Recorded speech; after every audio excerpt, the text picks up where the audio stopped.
पाकिस्तान की स्ट्रेटेजी होनी क्या चाहिए, पाकिस्तान को किस तरह से हिकमत अमली अपनाने की जरूरत है? ब्रिगेडियर साहब बताएगा, हमें इस वक्त इस चीज की जरूरत है, हमारी हिकमत अमली की सतत बेहतर होनी चाहिए।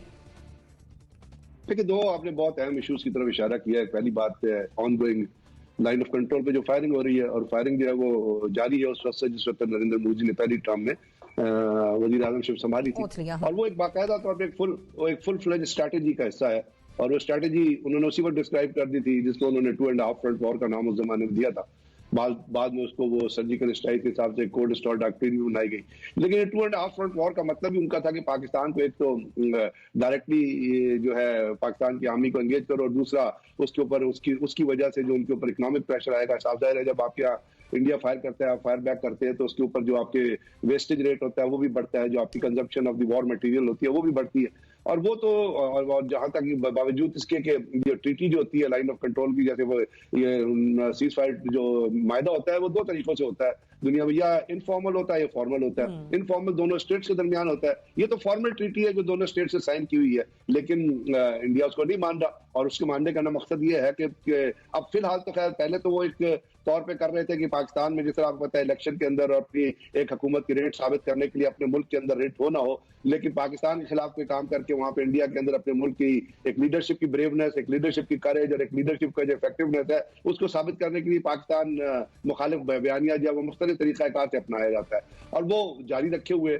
अब उसके ऊपर हिकमत अमली जब आती है तो वो तो दो ही चीजें होती है। एक तो ये होता है कि आप मामले को उन ताकतों के सामने लेके आए जाए जो उसके सुन के उस पर गौर करे, या यूएनओ में लेके जाए, तो यूएनओ तो फिलहाल तैयार नहीं है किस किस्म की किसी चीज को एक्सेप्ट करने के लिए, या उसके ऊपर किसी तरह बिहेव करने के लिए, या उसके ऊपर कोई स्ट्रैटेजी बनाने। दूसरी चीज ये है कि आप उसका ऑपरेशनल रिस्पांस जो होता है वो आप उसका ऑपरेशनल रिस्पांस दें, और ऑपरेशनल रिस्पांस पाकिस्तान आर्मी या पाकिस्तान रेंजर्स आपको पता है देती चली आ रही है। और इस तरह दे रही है कि अगर आप इंडिया के अखबार हिंदू या India.com उठा के पढ़े तो वो कहते हैं कि जी हमारे यहाँ इतने लोग मारे गए हैं, पाकिस्तान सिविलियन पे फायर करता है। वो इसको दूसरी तरफ प्रोपेगेट करते हैं, हालांकि पाकिस्तान आर्मी की पॉलिसी है कि वो सिर्फ इंडियन जो पोस्टें हैं उनके ऊपर फायर करती है, क्योंकि क्रॉस लाइन ऑफ कंट्रोल कोई अपना 25 किलोमीटर ट्रांस फ्रंटियर जो है ज्यादातर इंडिया ने पाकिस्तान मुसलमान विलेजेस जो है वो रखे हुए, खासतौर पर जब आप अखनूर से ऊपर चले जाते हैं। जम्मू के कुछ इलाके में हिंदू विलेजेस आते हैं, लेकिन वहां पे लाइन ऑफ कंट्रोल पे फायर ही नहीं होता है ऊपर आपके राजौरी और अखनूर से ऊपर, तो वहां मुसलमान विलेजेस हैं, मुसलमान लोग रहते हैं, तो पाकिस्तान आर्मी उन गांवों पे फायर नहीं कर सकती है। ये कंपल्सन तो आप उनकी पोस्टों को एंगेज करते हैं और बड़ा इफेक्टिव एंगेजमेंट होती है, उसकी बहुत सारी वीडियोज भी सामने आएंगी। अब दूसरा आपने एक बहुत इंपॉर्टेंट चीज की है जिसका इस मुख्तलिफ टाइम में अहाता करना बहुत मुश्किल है कि हिकमत अमली क्या हो, लेकिन आपको पता है एनएसजी का जो पूरे का पूरा ग्रुप वजूद में आया था 1974 में, ये आया ही इंडियन एक्सप्लोजन की वजह से था। 1975 में 48 स्टेट से ज्वाइन किया था। इससे पहले एक होता था जंगर कमेटी होती थी 1971 में, जिसका बुनियादी मकसद था कि आईएई की जो सेफ गार्ड है ना, इंटरनेशनल एटॉमिक एनर्जी कमीशन की, उसको इम्पोर्ट को उसके ऊपर पाबंदी लगाए उन चीजों की जिसको वो ट्रिगर लिस्ट का नाम देते थे, जो इस्तेमाल हो सकती है न्यूक्लियर वेपन बनाने में। फिर जब इंडिया ने धमाका किया तो फ्रांस ने प्रपोज किया कि एक ऐसा फोरम बनाए न्यूक्लियर सप्लाई ग्रुप जिसका वजूद में आया। लेकिन उसमें वजूद में आने के बाद आपने देखा एक अभी रिसेंट एक वाकया हुआ है जो जहन में रखिएगा तो आपको तमाम चीज समझ आ जाएगी कि अमेरिका ने टर्की के ऊपर सेक्शंस लगाई हैं S-408 मिसाइल जो वो खरीद रहे हैं रशिया से।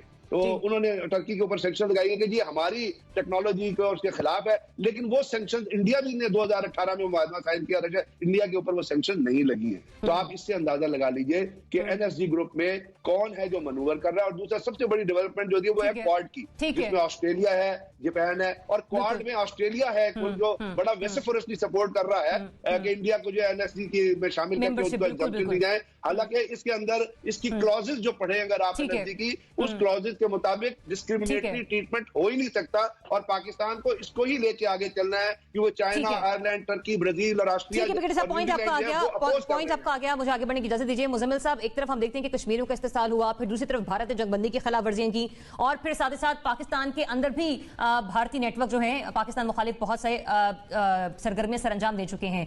करना क्या होगा अब हमें? मेरी बात सुने, हमने रिसेंटली भारत और चीन का तनाज़ा लद्दाख के ऊपर देखा, और वहाँ पर भारतीय फौजियों की भी कैजुअलिटी की खबरें आईं, और भारत ने कहा चीनी फौजियों की कैजुअलिटी की भी खबरें आईं, लेकिन एक गोली फायर नहीं हुई, क्योंकि वहाँ सीज फायर का मुआहदा है भारत और चीन के दरमियान। ना भारत गोली चलाता है और ना चीन गोली चलाता है, लेकिन ऑन द कॉन्ट्ररी जब वही भारत हमारे साथ आ जाता है तो ना कोई सीज फायर का मुआहदे की परवाह करता है, ना कुछ करता है, और हम रोज़ देखते हैं कि हमारी मासूम जानों का ज़या होता है और लोग भारतीय गोलाबारी का निशाना पड़ते हैं। ये एक एक्ट ऑफ वॉर है, और मैं समझता हूं कि जब तक भारत वापस सीज फायर पे नहीं आ जाता, पाकिस्तान को यह ऐलान करना चाहिए कि हमारी भारत से जंग जारी है। और ये एक एक्ट ऑफ वॉर है, और हम भी न्यूक्लियर स्टेट हैं, भारत भी न्यूक्लियर स्टेट है, जिस तरह चाइना भी न्यूक्लियर स्टेट है और भारत भी न्यूक्लियर स्टेट है, तो उनके दरमियान एक सीज फायर है। अगर हम इसको दुनिया के पास नहीं लेके जाएंगे और कहेंगे कि हम पर चलने वाली गोली को हम अपने ऊपर हमला तस्वर करेंगे, तब तक दुनिया भी हमारे ऊपर चलने वाली गोली के लिए हमारे साथ खड़ी नहीं होगी और इसकी सीरियसनेस नहीं लेगी। वो कहेंगे दोनों मुल्क आपस में लगे हुए हैं, कोई बात नहीं। फिर तो कोई बात नहीं, अगर 2900 बार की है तो 5500 बार इस साल कर लेंगे, क्योंकि ये बढ़ती जा रही है। अगर आप देखें हर साल वो इस डॉक्ट्राइन को लेके चल रहे हैं और इसको ज्यादा से ज्यादा बढ़ा रहे हैं, क्योंकि उनके नजदीक ये बहुत कामयाब जा रही है। अगर आपके दुश्मन के नजदीक उसकी हिकमत अमली कोई कामयाब जा रही है, तो आपको उसकी काउंटर स्ट्रेटजी के ऊपर असर नौ गौर करना चाहिए। और मैं समझता हूं कि it's an act of war, और इसको एक्ट ऑफ वॉर के तौर पे ही लेना चाहिए। इसको कोई झड़पों के तौर पे या कोई एक लोकली कोई मामला नहीं देखना चाहिए। पहली बात तो ये है। मुना एक तो इसलिए मैं समझता हूं कि इसके साथ अब जब आपने एनएसजी की बात की है जी, तो देखें, अमेरिका, ओबामा ने वेवर दिया और 2016 में अमेरिका सपोर्ट कर रहा था इंडिया को, और अमेरिका ने ही बाकी मुल्कों को भी आगे लेके आया कि भारत की मेंबरशिप की जाए एनएसजी में, और अमेरिकन सपोर्ट से वो काम शुरू हुआ। और चाइना ने उसको ब्लॉक किया, और कुछ कंट्रीज ने चाइना के साथ मिलकर उसको ब्लॉक किया, क्योंकि उसमें एनपीटी के वेवर का मामला है। लेकिन मैं समझता हूं कि अब तो हम अमेरिका के बहुत ब्लू आइड हैं। हमने उनके लिए इतनी बड़ी पीस ट्रीटी की है अफगानिस्तान में, इतना बड़ा उनको वहां से निकलने का रास्ता लेके दिया है, और इस वक्त तो मैं समझता हूं हमने अमेरिका को बहुत सर्व किया है।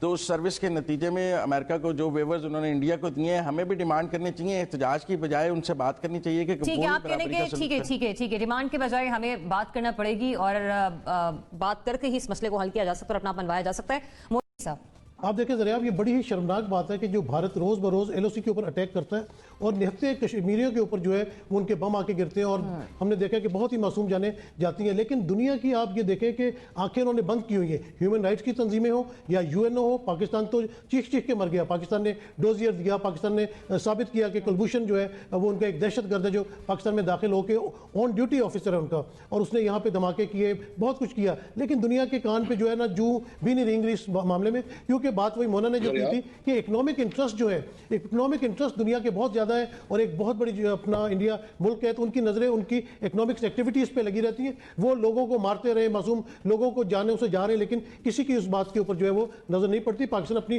कोशिश जारी रखे हुए, पाकिस्तान जवाब भी देता है, पाक फौज हमारी हर वक्त तैयार रहती है। वो जब यहाँ पे फायरिंग करते हैं उसका जवाब जरूर जाता है, लेकिन पाकिस्तान की मजबूरी यही होती है कि जो दूसरी तरफ लाइन ऑफ कंट्रोल के रहने वाले कश्मीरी हैं वो उनकी तरफ फायरिंग नहीं कर सकते। तो ये जो इनकी पोस्टें हैं उनको तबाह करते हैं, और बड़ा मुंह तोड़ जवाब पाक फौज की तरफ से दिया जाता है। लेकिन दूसरी तरफ अफसोस की बात है कि जो दुनिया है उसकी आंखें इन मामले में बंद है। दूसरी तरफ जो आपने बात की है उसमें यह है कि डिस्क्रिमिनेशन तो है। पाकिस्तान एक मुस्लिम मुल्क के तौर पे भी जो है वो दुनिया की आंखों में खटकता है, क्योंकि अगर हम न्यूक्लियर पावर है, इंडिया न्यूक्लियर पावर है, तो दोनों को बराबरी का दर्जा देना चाहिए, दोनों को जो सप्लाई ग्रुप है उसमें शामिल करना चाहिए। लेकिन हमेशा पाकिस्तान के साथ जो है वो ज्यादती की जाती है, बीइंग मुस्लिम कंट्री भी। और इंडिया क्योंकि अपना अमेरिका की आंखों का तारा है, और वो चाइना के मुकाबले पे उनको एक ताकत के तौर पे लाना चाहता है या देखना चाहता है, जो कि उनका ख्वाब कभी भी पूरा नहीं होगा। क्योंकि अभी जो चाइना ने बॉर्डर के ऊपर जो उनकी फेंटी लगाई है जिस तरह बगैर असले के, वो दुनिया ने देख लिया कि इतनी बड़ी जंगी ताकत बनती है, लेकिन ये चाइना ने उनको मार मार के उनकी दुर्गत निकाल दी। तो इसमें बिल्कुल ज्यादती वाली बात है, पाकिस्तान को भी आलमी ताकतों